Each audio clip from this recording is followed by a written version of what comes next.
Well, folks, welcome to one more edition of Politics and Random. Berto Will is your host. Thank you so kindly for being a part of the show. We're going to have a great show for you today, as usual. And guess what, folks?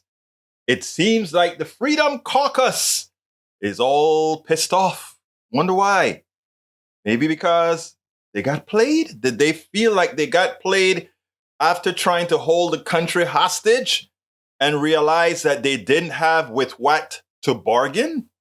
Which is a reality. Yes, they could have crashed the entire system, but to what goal? To what end point? What was the ultimate goal of doing this? You know, remember, sometimes if you're willing to hold a hostage, if you're not willing to really go through with it, and if the person you're opposing understands the reality of where you stand, and also understand that most of the things that you're attempting to do will hurt your people more so than their people, then you're in trouble. And the only thing you can hope for is that maybe, just maybe, the guys you were trying to extort have some pity on you and create the facade that you guys normally create, the facade that you guys are always creating, to imply that you really care, to imply that you can govern, to imply that you know what's going on, that, hey, can you help me out here?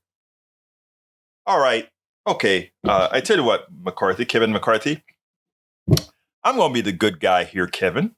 So said Biden. I'll help you out here. I'll make it seem like you won. But you know, Biden played. You know what, Bruce? I know it's not about crowing till the paper is signed, Bruce. I understand that. But hey, let me introduce my folks. How dare I start the program without saluting our wonderful progressives and our wonderful conservatives that are already in the house and moderate, Bruce? So let's get busy. Welcome to Politics Done Right, Bruce Pollard from Kingwood, Texas. Welcome to Politics Done Right from Barcelona, Spain. Melanie Keelan. Welcome to Politics Done Right from Nueva York. New York is the one and only Michael Rodnan. Welcome to Politics Done Right, my brother from another mother, Lee Grant. Welcome, Politics Done Right in Houston. Yvette Avery Herod. Welcome to Yvette Avery Herod, our union expert out of Atlanta, Georgia. AVQ again out of Nueva York. Exactamente. And Tom C. is in the house. We spoke about you yesterday, Tom. We spoke about you yesterday and said, where the hell is Tom C? Tom C is here out of Michigan. And of course, Bridge MCP from upstate New York. I mean, what can I say? We're from all over the darn country. We love folks. Michael Rodden says, well, I mean, part of the deal includes work requirements for welfare benefits. So just shows what Republicans' real priorities are. Boston Globe, work requirements won't affect the debt ceiling, but they will stir racist narratives. It's time to disrupt 3 destructive stereotypes and stop trapping workers in a cycle of low-wage jobs and no path to real economic mobility. Welcome aboard, Barbara Wiltz. How are you doing? Barbara from Wakefield, Michigan. Hey, we have 2 Michiganders in here. And Tom C says, I was out sailing our Partridge Lake in Pinckney, Michigan. Oh, that must have been nice. Out there on the Great Lakes, just enjoying those big waves on fresh water. That was a great outing. You know what, Tom? I sometime I want to be able to grow up to be like some of you that can just chill on a boat. You know what, though? It's funny because I will be on the boat and I'll be saying, is there Wi-Fi access close by? You know, that's what I would do. You know, it's like, where's the Wi-Fi access? Where's the Wi-Fi access? But anyhow, so yeah, Bruce says he doesn't want me to crow yet. Bruce, I want to, but I want to. I'm a nobody, Bruce. They're not listening to me, you know? But no, look, I want you guys to understand this, right? Last night I was watching Lawrence O'Donnell. And Lawrence O'Donnell not reminded me, he made me aware of something that I didn't even notice. It was a part of the plan when Biden said, I am not negotiating at all. That was the smartest move he made, because caving in, or the implicit belief that he caved in on negotiating, gave the opposition a simulated win, which removes other items that they would likely have had to get in a deal that no longer applies. It was, when Lawrence explained it last night, I said it was actually genius to actually go in saying, I'm not going to negotiate, and then cave. But it was a calculated cave made from the time you decided and saying you weren't going to negotiate, because you knew that you're going to use that as a winning point.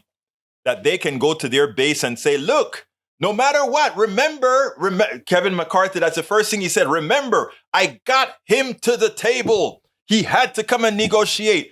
I am strong. When that was Biden's tactic all along. That was his tactic all along. Give them an implied win. It's not really a win, And then I think the other great thing was the food stamp, the SNAP stuff, right?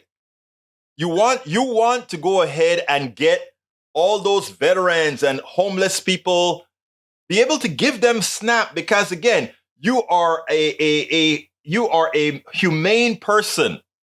So as you're making the deal, you make believe that you're giving up something. Okay, so okay, people between 49 and 54 now have to qualify for stamps. So we know who they are, and they will qualify anyhow.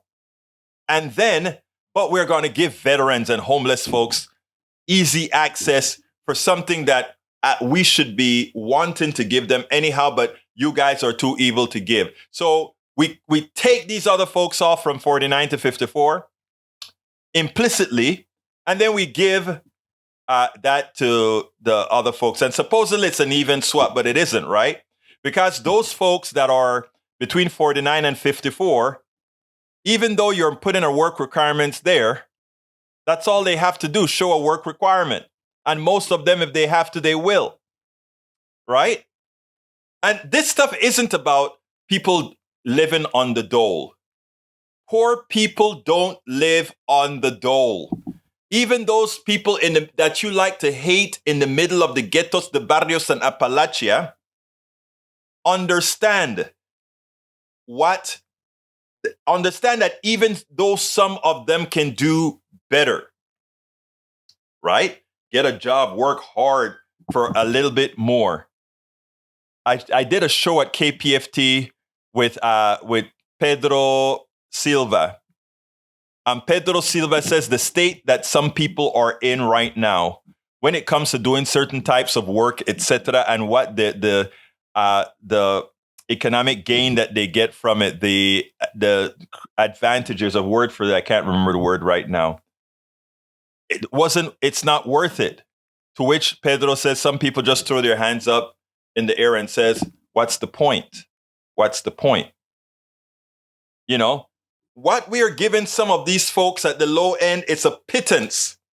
You want to know where the money is? When a defense contractor charges $10,000 for a part that costs $339, that is where we should be going.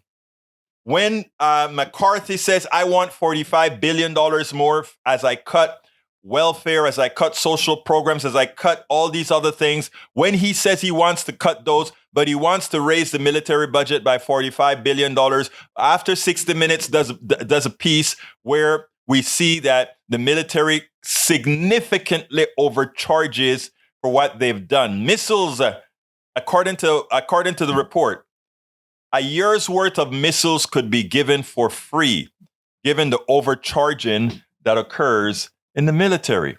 People. And we're going after those menial $6 a day food stamps. That's what we're trying to cause. That is where the problem is. People. I am glad that, but look, I mean, I'm not a neoliberal. I'm a very progressive person, as many of you are, but we have conservatives and moderates here as well. But I'm going to tell you something. I want things done. And in the interim, until progressives really get critical mass, which we will at some point, I get in trouble with some of my progressives for giving Biden kudos. But I've got to give the man kudos. I got to give the man kudos. Because I don't know which progressive thought that this neoliberal president that we have here would have come out with a deal like he came out with. And I think those of us who know we need to go somewhere else, who knows we have to have progressive values to get us out of this income disparity, income inequality, all this stuff, to get us out of here, to get us an equitable society. We have to do better. We progressives have got to win. We have to sell what we have to offer. It's a must. It's a must. But Biden holding pace, and not only holding pace, to some extent, moving some of the policies that progressives want, progressives support forward. I can see why Jayapal and these other seasoned progressives are actually playing ball. They're being mature and they're doing what needs to be done. I know a lot of my progressives are going to eat me raw for saying some of this about the neoliberals that are still running the Democratic Party. But we should give kudos where it's due. Just like we have our philosophy, they have their philosophy as well. We think our philosophy is more humane. I think we can prove that our philosophy is more humane. I think we can prove that our philosophy is more humane. But you know what? Kudos to my brother Biden. Kudos to my brother Biden. All right, let's see. Tom C says, I was out sailing on Portage Lake in Pinckney, Michigan. Great for you, buddy.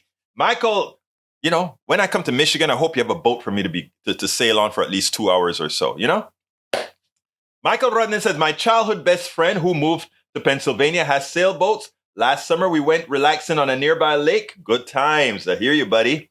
Michael Rudnan is also, Kevin McCarthy made it seem that merely getting Biden to negotiate was a win for Republicans. Yes. You get it, Michael. You get it. And that's the whole plan. And I didn't see it. I'm going to be honest with you. I didn't see that was how it was going to work out. So I learned, good tactics. I guess the old man has some good experience, The old guy, the old 80-year-old dude taught us youngsters and the youngest youngsters a lesson, I guess.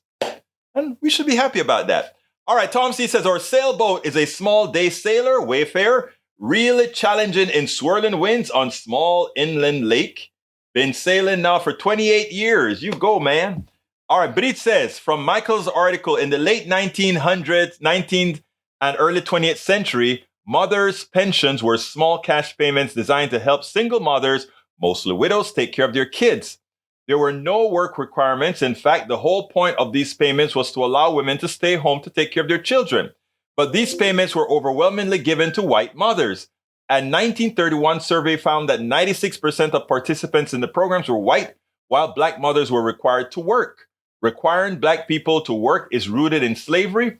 White enslavers consistently portrayed black people as lazy and unwilling to work, even though enslaved people worked almost constantly, which further perpetuated the institution of slavery. It is funny because the myths, and that's why things like teaching history, real history and race and all of that is so important, because so many times those fallacies are made. I saw a TikTok I hope I saved it off because you opened a can of worms there for me, the door for a TikTok that I saw that I'm like, if just more people would get away from the narrative that they hear and start thinking about, oops, I got to stop this. All right, let's come on. No. I need to shut you down for a minute. I want to find what this thing, because it was profound. The link that this person sent me a link, or it came up in my feed. I don't quite remember which one it was. I think I saved it off. And I want you guys to listen to this. This one I thought was telling. Check this out here. Let me put this on the screen first. And then I want you to check this out here. It was interestingly funny. Not funny, interesting. Here we go. Hi, thanks for coming today. Are there any trends within the Black community, such as higher crime rates or higher illegitimacy rates, that could explain their position vis-a-vis whites? And can those be explained by some dominant social group? No. No to the first one, or no to both. So there's no. I mean, there's a propagandistic mechanism that's afloat about, Black illegitimacy and Black criminality. I guess it depends on what kind of crime you have in mind. If we think about which community in the United States has the highest degree of history of violence, that's unquestionably white Americans. Unquestionably. I mean, I'm not sure if you're aware of the 100 massacres that were conducted between the end of the Civil War and World War II that were directed against Black communities throughout the United States, in which thousands of Blacks were killed and the white terrorists appropriated Black-owned property. So there's no segment of the population that has a greater history of violence than white Americans. So when you talk about these kinds of matters to me, you're actually mouthing a set of propagandistic claims that are made on the right in the United States, and they do not have a foundation in fact. Somebody sent me that this morning, and I always talk about us having to look at real history, and and the reason I brought that up is because of what Reid put out there to show that how people perceive things, right? The perception that a particular group is lazy when that group all along the foundation of this country had been working and forced to work for free. And I mean, you would think that empathy would say that even if there are some of those folks that are lazy right now, given the amount of free labor they had given, that just maybe some of them have a right to be lazy if that's the case. But again, it's not even the case. You go to any neighborhood right now and you see people working and for less pay, etc. In my book, Tribulations of a Latino, Afro-Latino guy, I point out that back at home, we had this stuff that says for you to succeed, you have to work twice or three times as hard as anybody else. And the reason, that's the culture that I came from, realizing that in society, for society to see me as somebody who is worthy, somebody who is working. I'm not talking about for myself.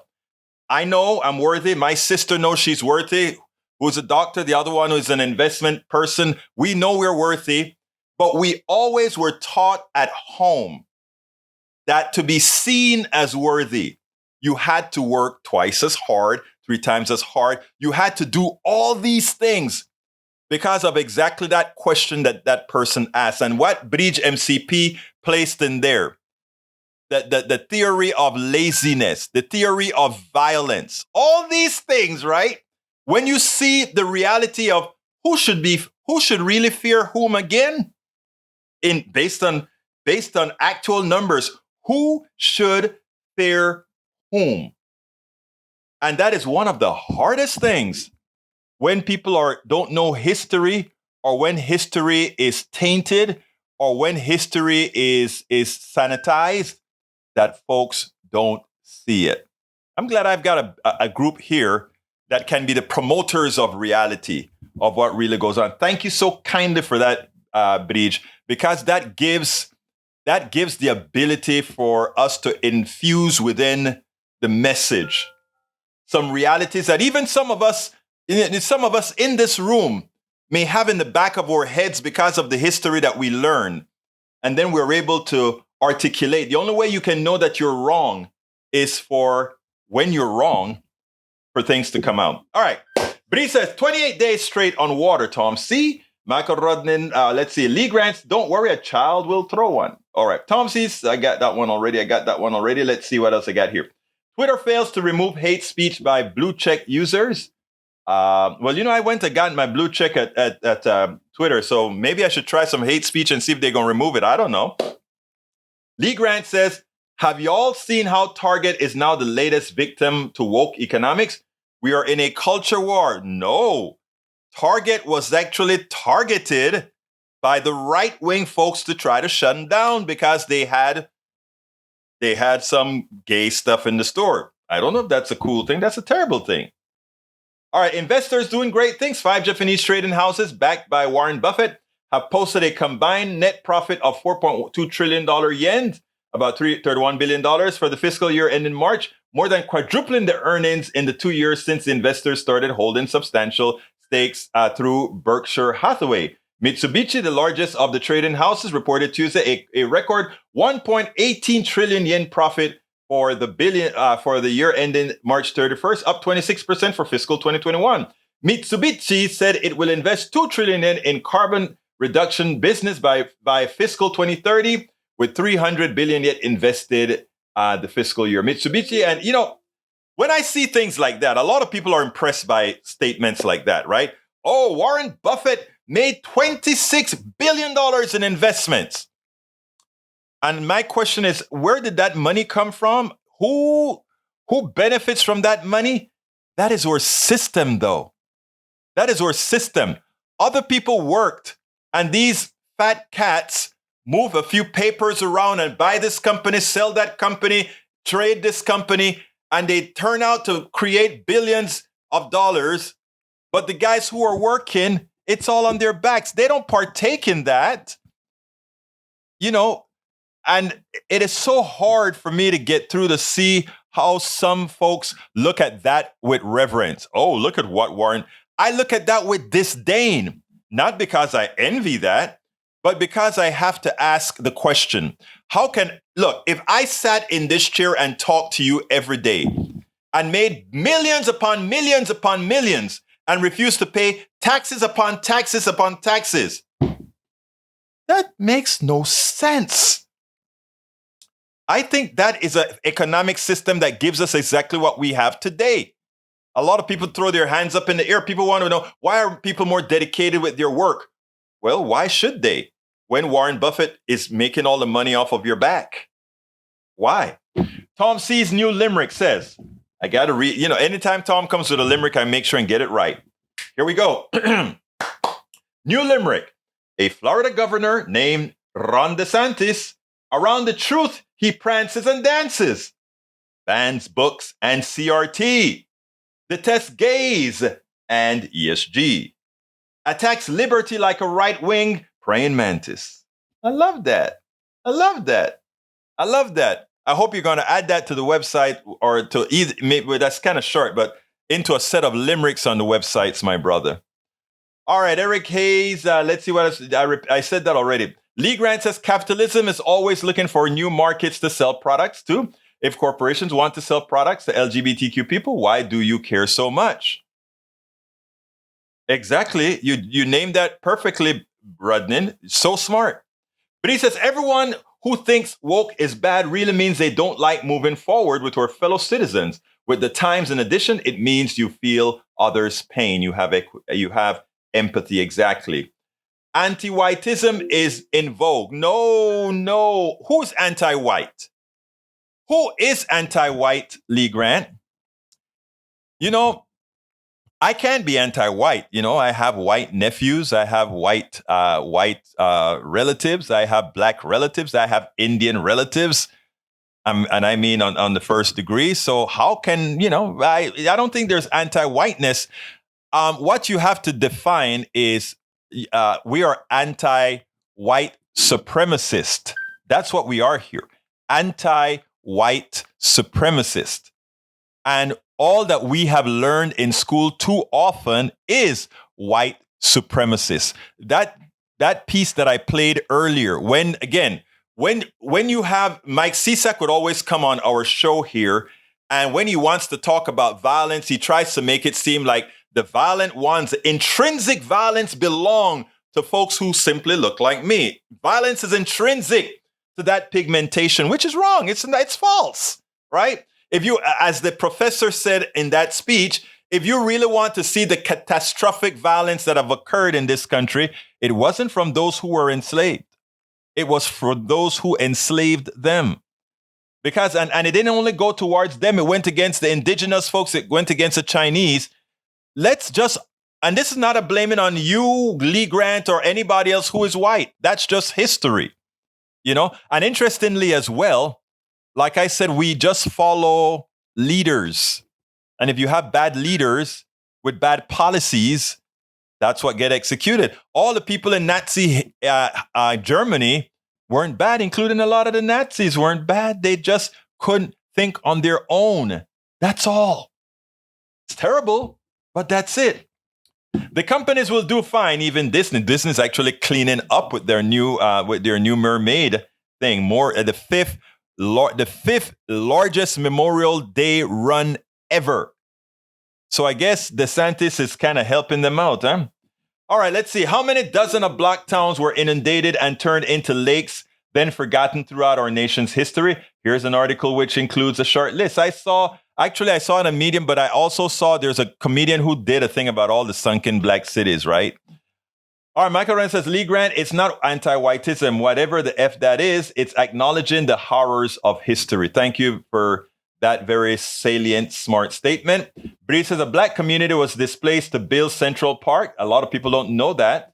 I learned that from, I think it was the History Channel. But yeah, it is amazing, right?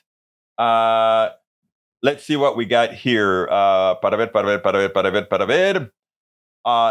Continuing. Before Central Park was built, a predominantly African-American community was torn down to make room for it. Now a monument is being made to commemorate the village. Seneca Village was New York's first free black community. One family that lived there, the lands fought to make New York City a more just place as the country worked to overcome. Exactamente. All right. Let's go ahead. Let's see. Eric Hayes, Egberto, he's giving away most of all his money when he dies. So what? I mean, it drives me crazy when you say that. It wasn't his to give. Yes, it was his to give because of the capitalist society. But that is like saying, I steal all of your money. But when I die and I don't need it anymore, I'm going to give it back to you. Am I supposed to feel benevolent? I mean, like you're a benevolent person because of that? Again, the enslaved mentality that we have inculcated into people's minds. It's like, okay, Bill Gates is, I like Bill Gates. I like the guy from, I like Warren Buffett.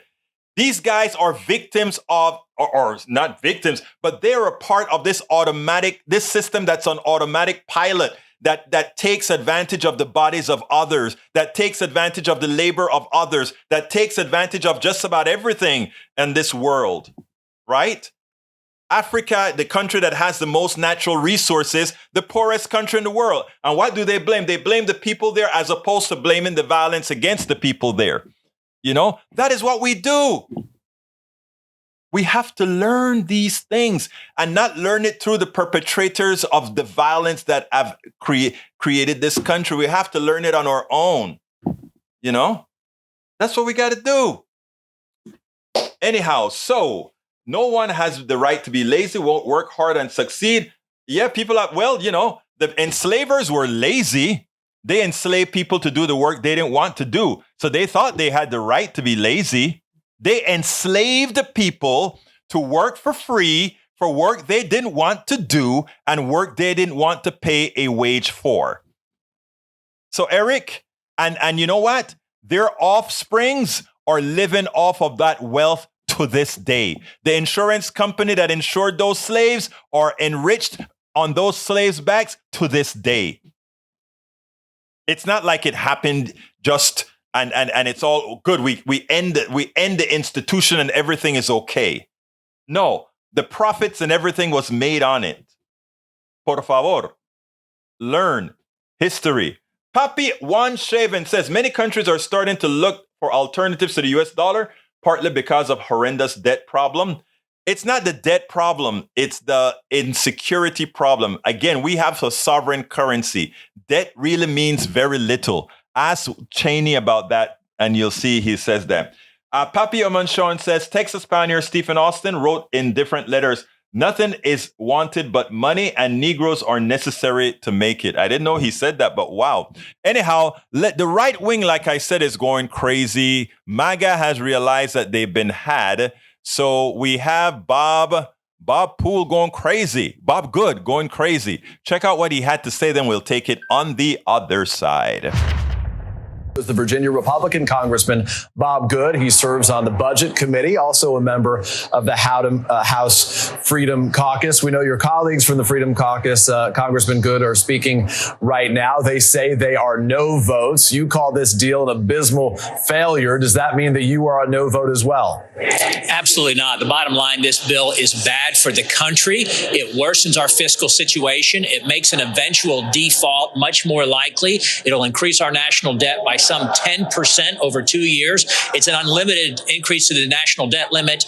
It'll go to $36 trillion on our current track. That's with no new extra special and kind of spending, emergency type spending. It still will take us to $36 trillion national debt. Democrats got everything they wanted in this bill, which was essentially an unconditional debt ceiling increase with no changes to their primary programs. It means Republicans are going to go on record, apparently some Republicans, in voting to affirm the Biden agenda for 2 more years. It's just terrible for the American people, terrible for the country, terrible for the Republican Party. Congressman Good, to be clear, Speaker McCarthy says that there is nothing in here for Democrats, but I want to ask you specifically about what we're going to be watching happen first, right? The Rules Committee has to have, it has to weigh in on this today. So do you expect it to pass through the Rules Committee? Chip Roy, your colleague, has said, we can still kill this and start over and do the right thing. Well, Democrats are being told to suppress their enthusiasm for the bill behind the scenes. They don't want it to look too much, to be too evident it's a Democrat bill. So they're suppressing their enthusiasm and feigning some concern. But it's essentially a Democrat bill with everything that they wanted, which is a debt ceiling increase with no conditions, essentially. I hope that Chip Roy, Ralph Norman, and Thomas Massey, the new conservatives who were put on the Rules Committee, will be able to kill it in the Rules Committee. But I certainly hope Republican opposition to it will grow as more Republican members learn what's actually in the bill. You go from canceling the IRS expansion of $80 billion to just rescinding $1 billion of it. You go to really weak work requirements. Well, let me ask you about that, because you say they're really weak work requirements, but they are expanded work requirements. So why would Democrats be voting to expand work requirements in any way? In Limit, Save, Grow, you had work requirements for Medicaid, food stamps, and cash welfare payments, as you know. The biggest part of that is Medicaid. That was taken out. And then you had some exceptions added to the work requirements for veterans, for homeless, and for anyone affiliated with foster care. Those are actually permanent, and the modest work requirements only that phased into age 54, those have a sunset provision to them, so those will expire, but the exceptions will not expire. So even the work requirements aren't good. It's, again, like the IRS expansion. Not good, but you agree they're still stricter than they currently are. Let me ask you about the Freedom Caucus, if I can, that had a conference call last night where Ken Buck, another Freedom Caucus colleague, floated a motion to vacate. That's the rule for those watching that would allow a single Republican to initiate a vote to remove Kevin McCarthy as Speaker. Buck, as we understand it, referred to it as the elephant in the room. Where are those discussions? Well, the Freedom Caucus is focused on trying to defeat the bill, trying to defeat a bill that's bad for the country, trying to expose what's in the bill.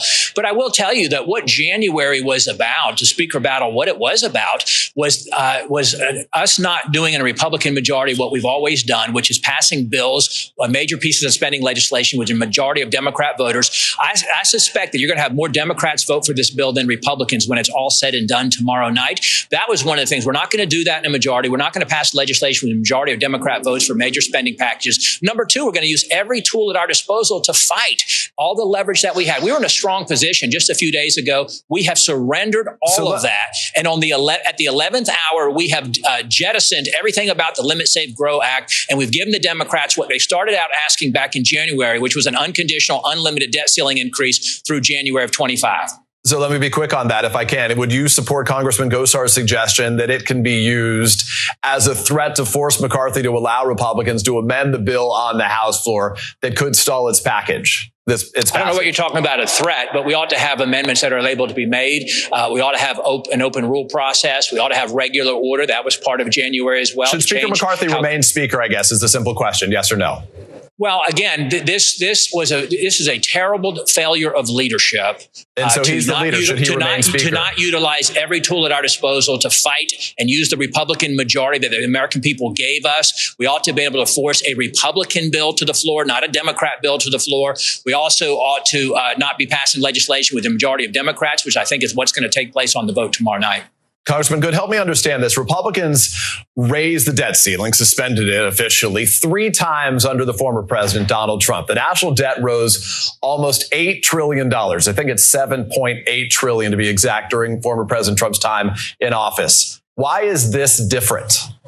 Well, first of all, I'm in Congress because I wasn't part of that, and I came to Congress to make change. Number two, most Republicans didn't vote for that debt ceiling increase. That was Democrat votes that largely provided those debt ceiling increases. Very few Republicans who are in the House today have ever voted for a debt ceiling increase. However, we spent 90 days coming together negotiating a responsible, reasonable debt ceiling increase of $1.5 trillion because the Senate and the White House were MIA. We were doing all the work on the House side, and you had Republicans who wanted to cut spending so much they would never have to increase the debt limit, but we agreed to do it with some responsible reforms, some significant cuts in spending.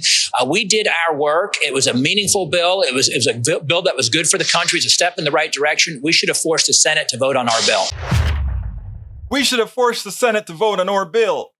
You know, if I didn't care about human beings, if progressives didn't care about human beings, they wouldn't make comments like, those of us who need to vote for this bill to make it pass, not because we like it, but because we care about those who would be hurt if we get a default, right?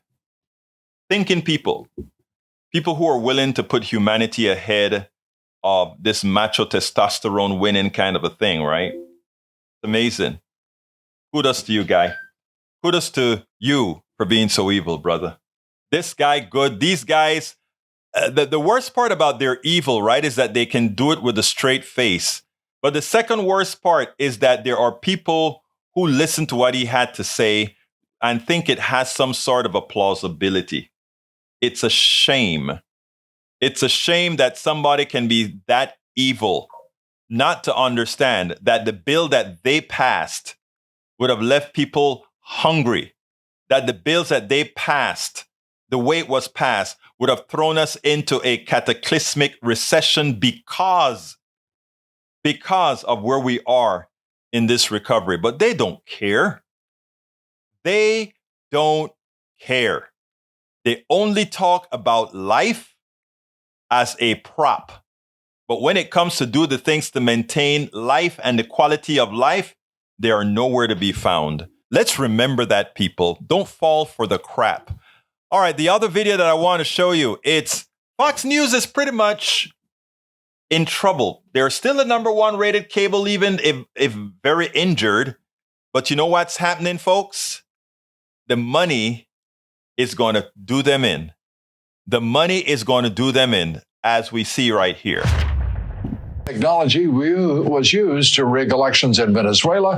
It is now in the, quote, DNA of every vote tabulating company's software and system. One source says that the key point to understand is that the Smartmatic system has a back door that allows it to be, that allows the votes to be mirrored and monitored, allowing an intervening party a real-time understanding of how many votes will be needed to gain an electoral advantage.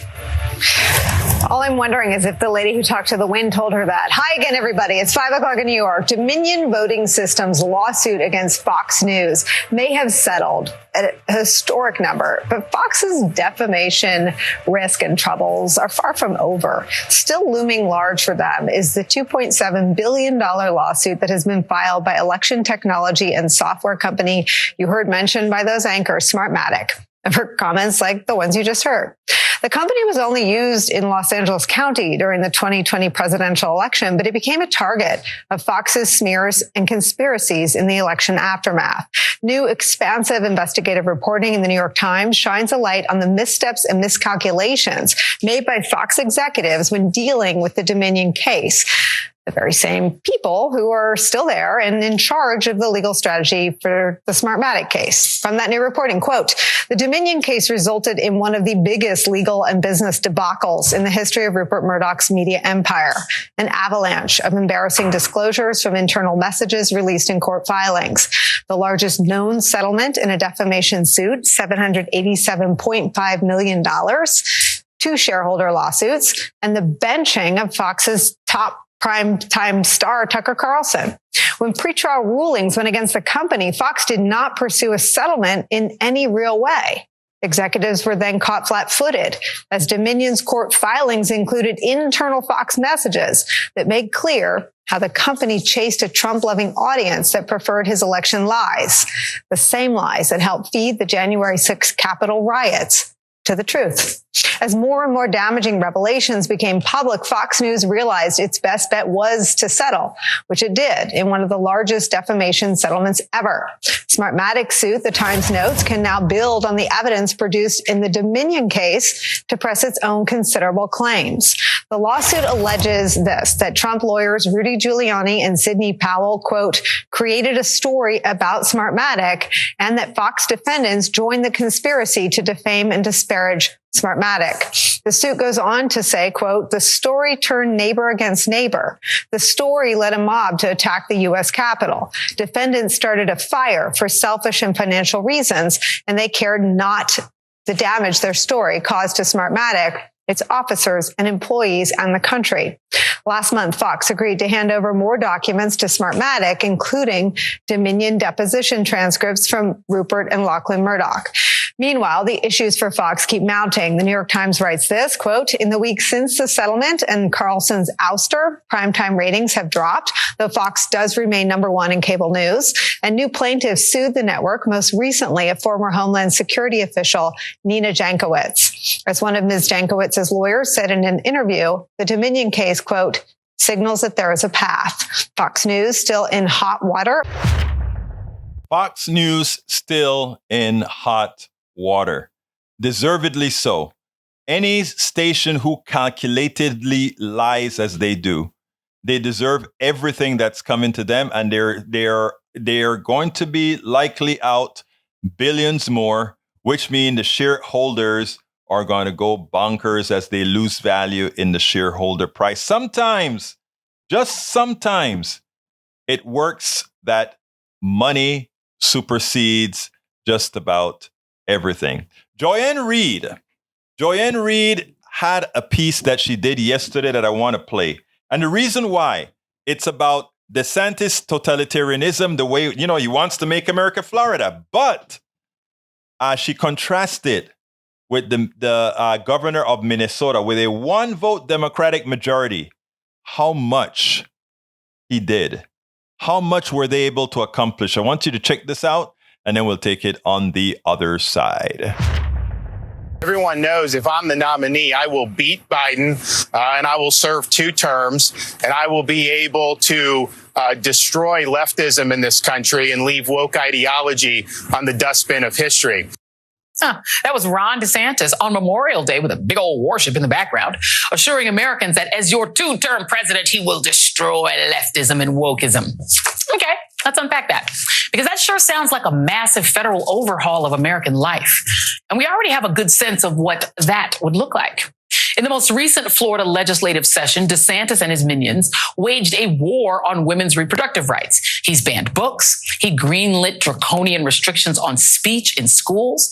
He's pushed a ban on Black history, hurled governmental power at individual businesses to punish them for speech he didn't like, and made guns easier to access. That's what he's done and what he wants to do to the rest of this country. Per his own words, make America Florida. Contrast that with Minnesota's Democratic Governor Tim Walz, a man who is not running for president.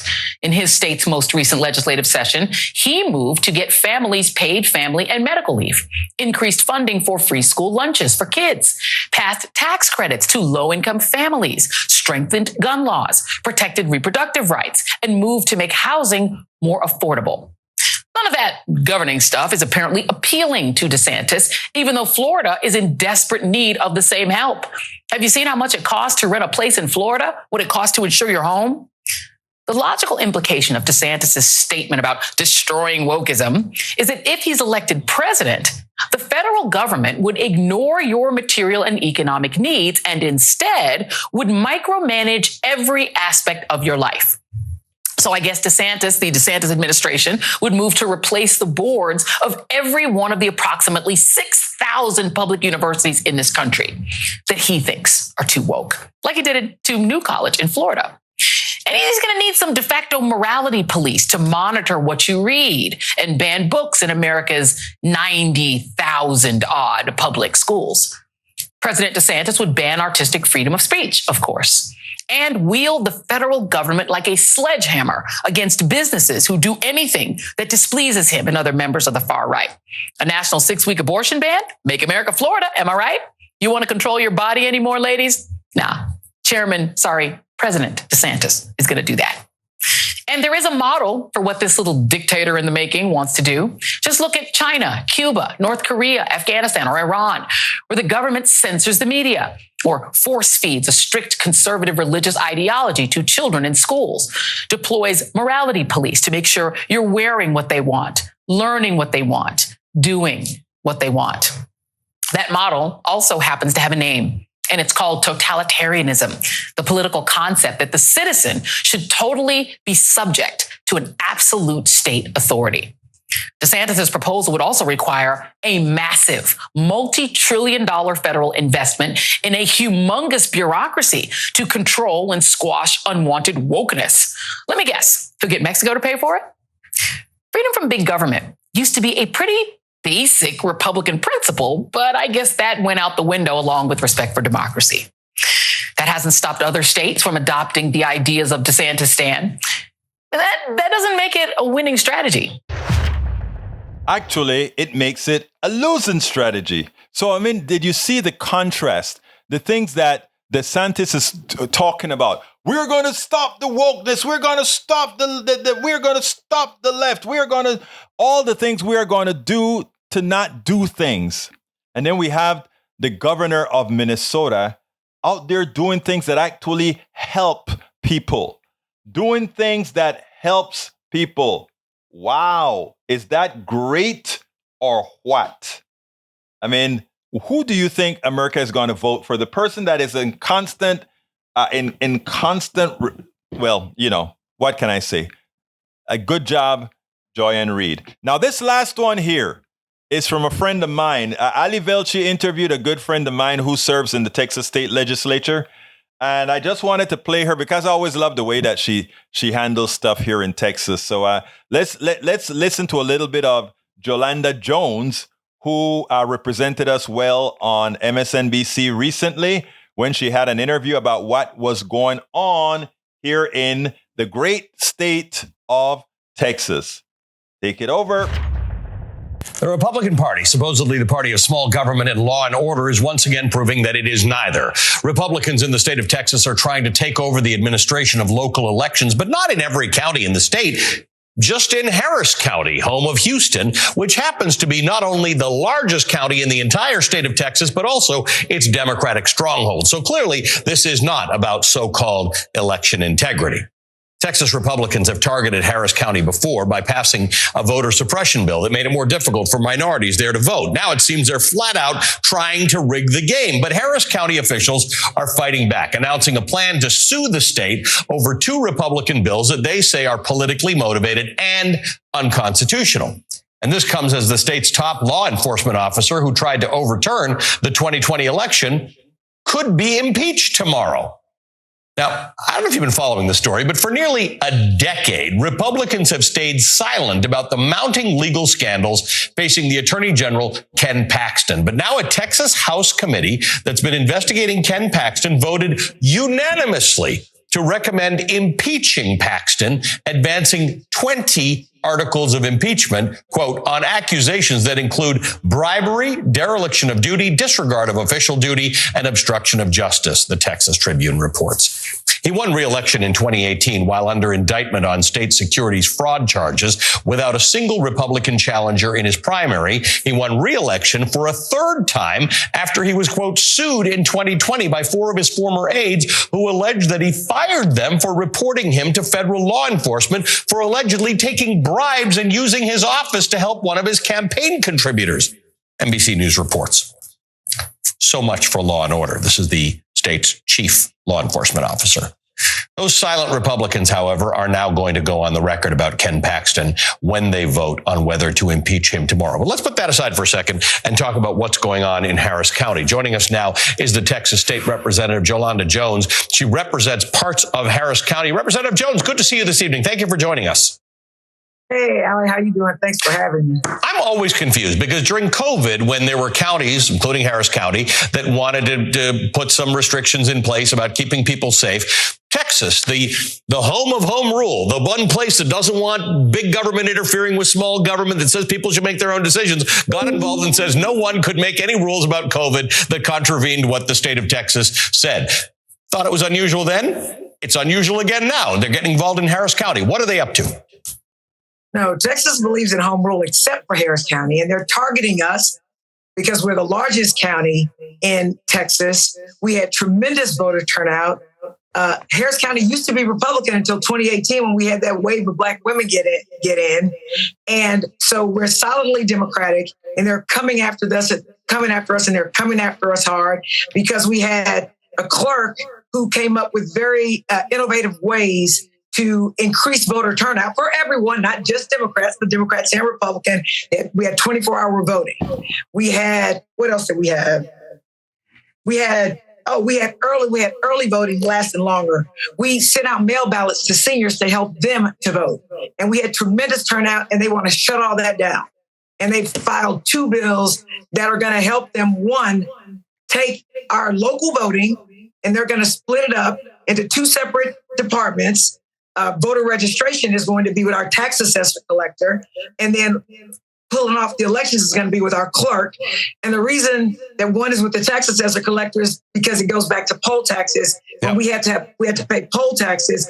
And then there's another one that says that the Secretary of State will come in and be able to monitor Harris County and ultimately remove our election officials so that they can hijack the largest urban voting district in the state of Texas because they want to keep. Which is a thing that's happening across this country that we have to keep an eye on, right? This is the thing that is worrying people, that there is this movement across the country that's where states are saying they can come in ostensibly on the basis of you in Harris County are doing something wrong and change who administers votes. Who knows change what? And you guys are arguing now that this is illegal and unconstitutional. Obviously, we watched the year before last when you state representatives tried to sort of defend voting rights in your state. Unfortunately, you were voted down because the majority of the representatives are Republicans. Do you think you'll have more success now because this is a legal case? Well, we hope to have it in the courts, but they've gerrymandered the districts. They've appointed a whole bunch of Republican judges. And then, of course, we know the Supreme Court is Republican, but we are going to fight. We will not stop fighting because what they are doing is wrong. And they're trying to determine the outcomes of the elections because we have a bunch of election deniers over the top of the state. What do you, what happens here? Because in Harris County, as you said, this is a county that used to be solidly Republican. It's now Democratic, but there are lots of Republicans there. There've got to be Republicans in Harris County because this is the wealthiest county in the entire state who've got to be saying, this can't be right. I'm a Republican in Harris County, but this can't be allowed. Do Republicans want this to happen? So let me be clear. That's exactly who wants this to happen because Republicans were used to controlling Harris County. Now they don't. A bunch of black people got elected and now they have lost their minds. They're trying to take Harris County back to the old days, to the Jim Crow days. And we're going to fight. We have a county attorney who sues the state of Texas every time they do anything, every single solitary time, which is the reason why people know exactly what's going on here in Harris County, because he is not afraid and he will take them to the mat. And that is Christian Menefee. You guys heard, I interviewed Christian Menefee, the attorney for Harris County, where he told our audience here that in fact, if this law passed, he would immediately file suit against the state of Texas. And he did. He did it to his word. Lee Grant says, how come so many bald folks are being featured on PDR today? Wow, I didn't even notice that, but wow, I think that's pretty cool, don't you think? Michael Rudden says, Texas conservatives losing their minds after Republicans come out of power. Yep, I've noticed that in chat repeatedly. So very good job, Mademoiselle Jolanda Jones. I don't know if you guys remember Jolanda Jones. Jolanda Jones also was in that CBS thing, that reality show. What was it called again? Lost Island, not Lost Island. You know what I'm talking about. That reality show that they had. She was one of the stars on that show. The first season that they did it. Oh, God, I can't remember the name of that CBS program. Anybody remembers it? Where you get, I think, 12 people on some crazy location, and they every week they vote somebody out. Survivor. She was on the very first Survivor. Anyway, let's see. That is the program today. It's 4:00. Just want to ask you guys to please support the program at politicsdoneright.com/support. politicsdoneright.com/support. But he says, see you maybe tomorrow. You got some busy days. Well, whenever you're not here, you know we miss you, beautiful. We miss you. We miss all our folks. Just like Tom wasn't here, we miss Tom. But anyway, support the program. politicsdoneright.com/support. politicsdoneright.com/support. Please support our trip to Chicago. That is down there at, well, I have it placed down there in the link. Anyway, and you can also support the show by just clicking join if you're on YouTube and become a part of the PDR posse. Anyhow, got to get out of here.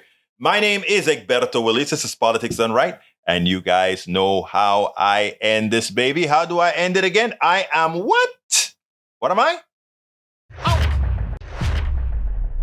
We spend a lot of time deconstructing the news, trying to parse it into a form that everybody can understand. We try to find those little nitpicks where it flies above the fray, etc.